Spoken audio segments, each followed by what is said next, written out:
Hi guys, Michelle here. Today I'm going to show you how to make the shaker boxes that I make. I posted it on my Instagram the other day and figured I would do a quick tutorial on how to do them. So if you're interested in learning how to make these, please stick around and we'll get right into it. So real quick, your supplies you're going to need is a punch of some sort. This is a 2-inch circle. You're gonna need something, nice and big to use for your outside standard shape. You're gonna also need a smaller punch. This is a 1-inch Mickey Mouse head.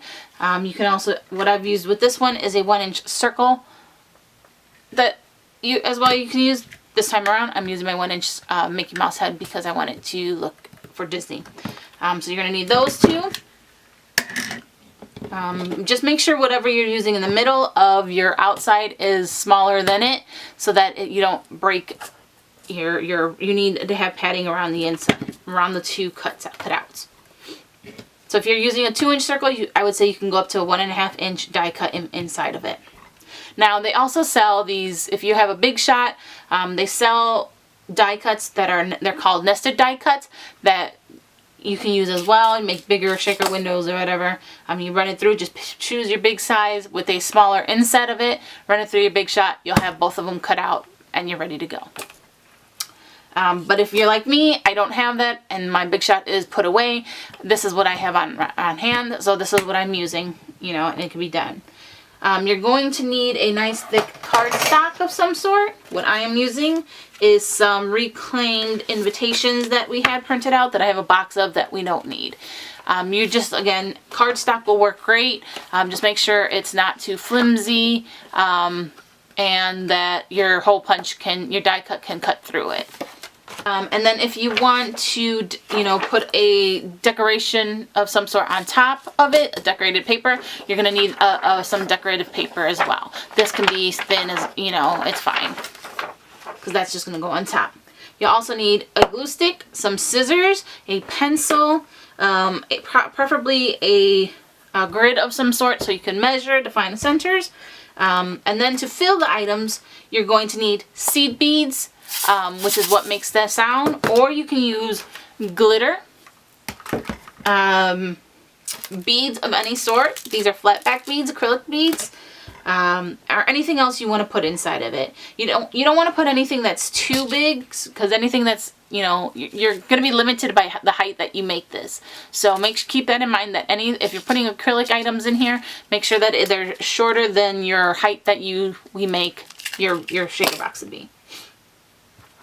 So to start off, what you're going to need is 15 circles, or 15 whatever your die cut is, of the biggest one cut out. In my case, they're circles. So cut out 15 of these circles.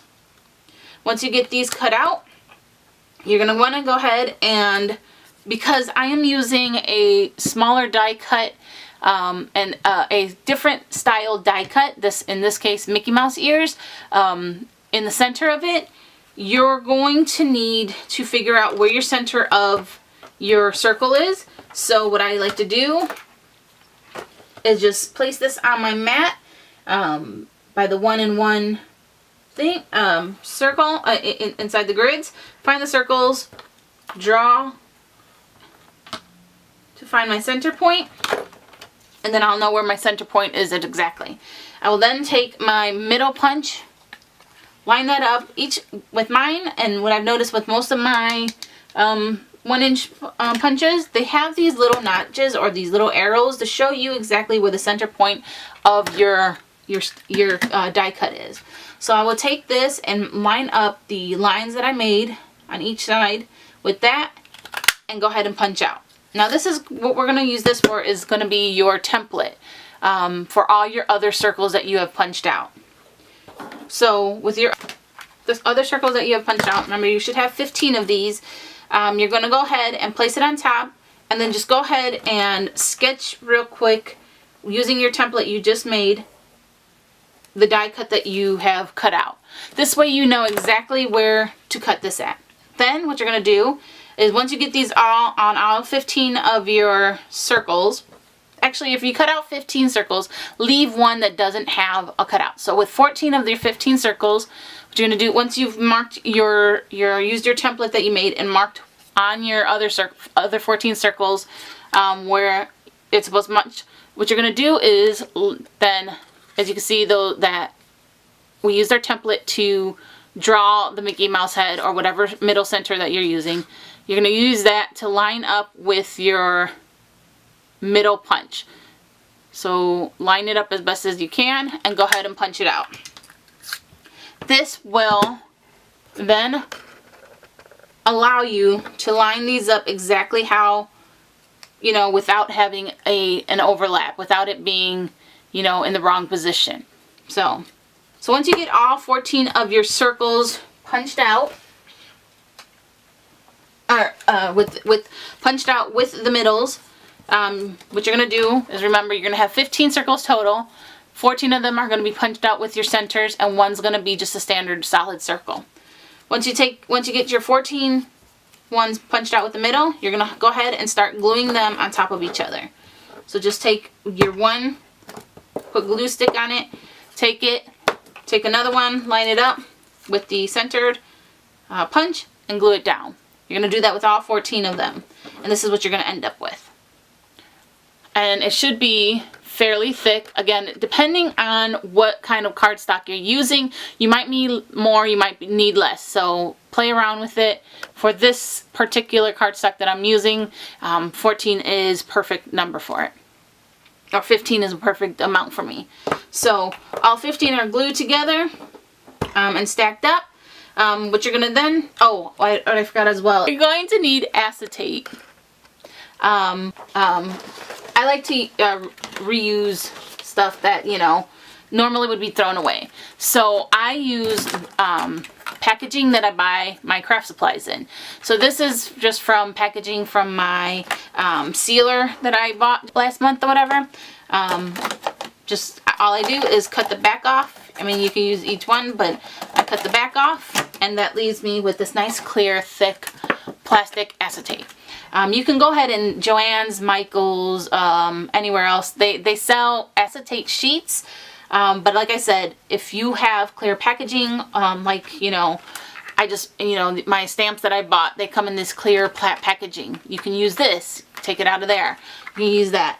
You know, why waste money if you can use what's, you know, stuff that you normally throw away anyways. If you don't have packaging, if you don't have any of that, you can also use, say you're a pocket letter person, you have these around, these clear sheets. You can go ahead and cut these down and use this as well.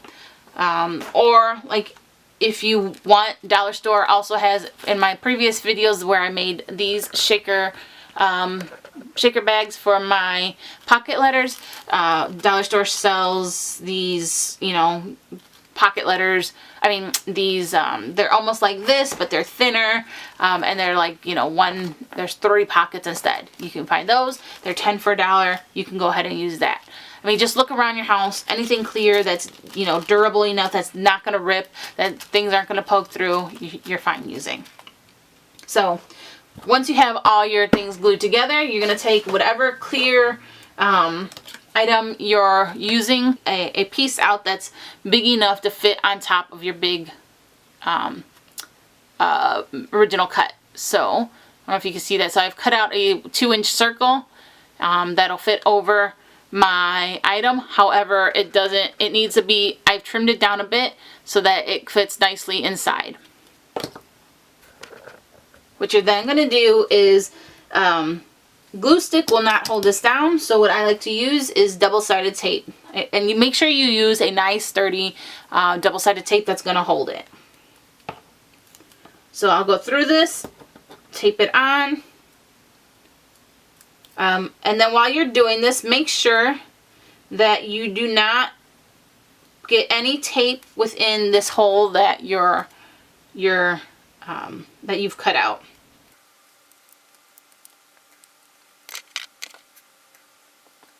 Go ahead and pull that off, and then I want to make sure that there's some, you know, and make sure you have enough tape on it to hold every portion down.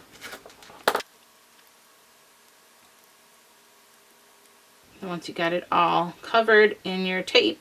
I mean, you can use your ATG gun, that'll work too. My ATG gun is put away right now, so I'm just using the roll that I have here and putting them on by hand. And then take your clear piece of plastic and place it right on top of it. Make sure you push down. So that's what you're going to end up with. And it's okay if you see the tape or whatever.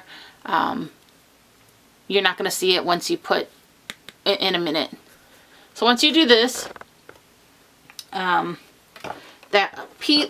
I told you to leave one off, not to glue together? Take that and go ahead. This is where you can either, if you want to put, you know, decorative paper on top, go ahead and do exactly what you did for these circles, where you're going to take your decorative paper, cut out your big circle, do the same thing. Take this, use it as a guide, you know, cut out the circle piece of that. Go ahead and glue that on top of this, and then you're going to take that, and again with your double-sided tape, go around all over everything again. Now I'm using double-sided tape because, like I said, the glue stick does not hold on to this well enough. So double-sided tape works much better. And again, make sure when you're putting the double-sided tape, especially when you're at this point, let me zoom in here for you. Especially when you're at this point, make sure you don't put your tape over your circle area, your middle cutout area, because you will see that in the end. So again, just go ahead and put your tape everywhere you need it. Peel it away.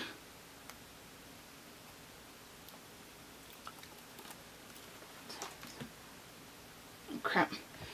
Peel it away. Take your top that you have just made. Dang it. Line it up with your cutout.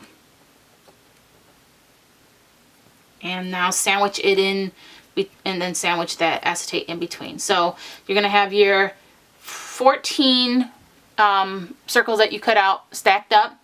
Then you're going to have the one full-size acetate that you've cut out as the next layer, and then your top that you've made, the 15th circle that you cut out with the middle right on top. And then if you have your decorative on top of that. Then with this one, this is going to come up later. So once you get this all done, you're going to flip it over so that your like little cove into it. And you're going to go ahead and take, in my case, I'm going to use seed beads because they make that nice noise. So I'm going to make this a blue Mickey Mouse. Actually, I'm going to put blue and red in here. So go ahead and fill it with the seed beads that you want. Just remember, you don't want to overfill it, because if you overfill it, the beads will not move and make the noise you want it to make. So I'm doing some red, some blue. And I want to put in one of these flat backs that I have, two of these black flat backs inside of it. Now when you put these in, make sure that, since mine are flat backs, I want the flat side up.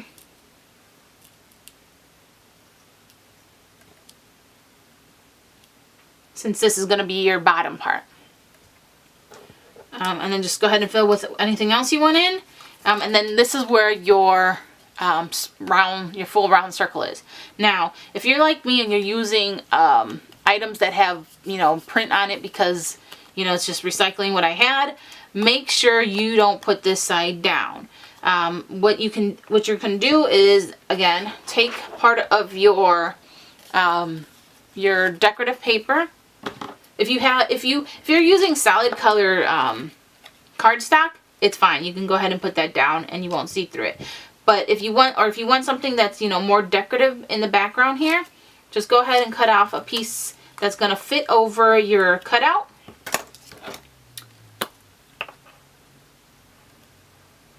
And glue that down. Like so. Then you're going to take your your last circle, and glue that right over it. Turn it around, push it down, and there you have it.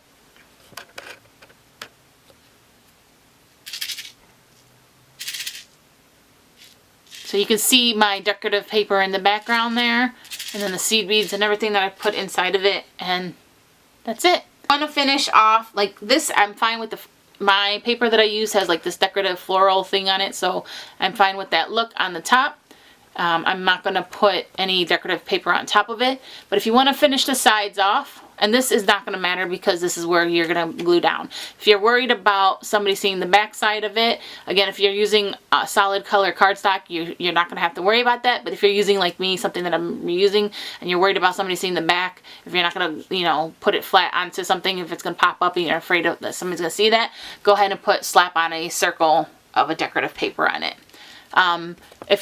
From here, if you're not liking your edges, here from this point on, you can take your same decorative paper that you're covering everything else up, and then go ahead and cut it down, you know, and just wrap it around and glue it down. You know, just put glue, your Elmer's glue or whatever, put it down, wrap this around, you know, and then just slice it so that you can fold it under.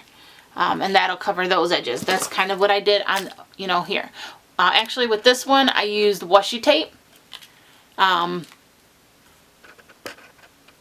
With this one, I just went ahead and took washi tape and wrapped it around, all the way around, you know.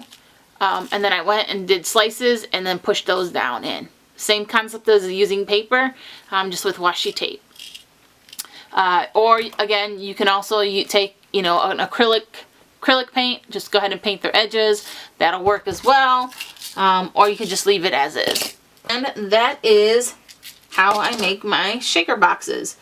So again, like I said, I use these for excuse me, for flip books like I have here, where I've just went ahead and glued it on top of some mesh items.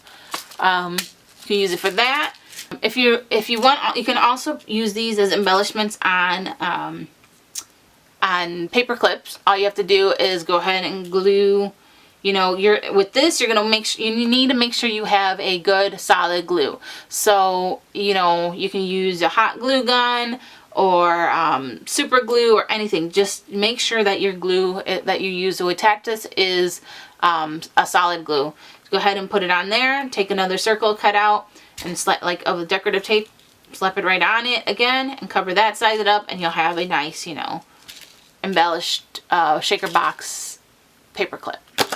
So there's tons of things you can do with these. Go ahead and give it a try. Let me know how you like it. If there's any other questions, go ahead and feel free to ask.